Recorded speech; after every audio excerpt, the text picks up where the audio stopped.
కోవేట్లో ఎక్కడ పడితే అక్కడ రోడ్లు దాటుతున్న 8,938 మందిపై ట్రాఫిక్ ఫైన్లు విధించిన కోవేట్ ట్రాఫిక్ డిపార్ట్మెంట్. టాపిక్ లోకి వెళ్తే, కోవేట్లో ట్రాఫిక్ రూళ్లు ఉల్లంఘించే పాదచారులపై అధికారులు భారీ చర్యలైతే తీసుకుంటున్నారు. జనరల్ ట్రాఫిక్ డిపార్ట్మెంట్ వెల్లడించిన వివరాల ప్రకారం ఏప్రిల్ 2025 నుంచి ఏప్రిల్ 2026 వరకు మొత్తం 8,938 మందిపై ట్రాఫిక్ వైలేషన్ కేసులైతే నమోదు చేశారు.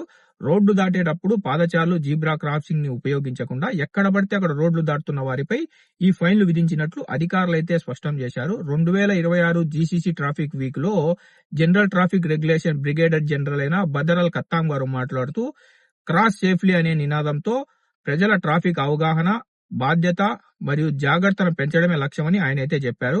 అధికారులు చెప్తున్న విషయం ఏంటంటే, రోడ్ సేఫ్టీ అనేది ప్రతి ఒక్కరి బాధ్యత.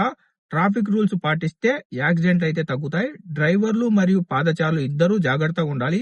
పాదచారులు జీబ్రా క్రాసింగ్ ని మాత్రమే ఉపయోగించి రోడ్లు దాటాలని అధికారులు అయితే హెచ్చరిస్తున్నారు. కానీ మనం కోవేట్ లో చాలా మంది చూసుకుంటే మొబైల్ చేతిలో పట్టుకొని రోడ్లు దాటేటప్పుడు రెండు పక్కల చూడకుండా జీబ్రా క్రాసింగ్ ని యూజ్ చేయకుండా ఎక్కడ పడితే అక్కడ రోడ్డు దాటుతుంటారు.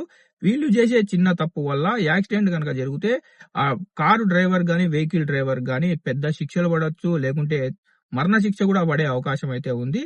కాబట్టి కోవేట్ లో ఉన్నవారు బిజీ రోడ్ల దగ్గర తప్పనిసరిగా పెడిస్ట్రియన్ బ్రిడ్జిలు లేదా జీబ్రా క్రాసింగ్ లైన్లను మాత్రమే ఉపయోగించి రోడ్లు దాటాలని అధికారులు అయితే సూచిస్తున్నారు.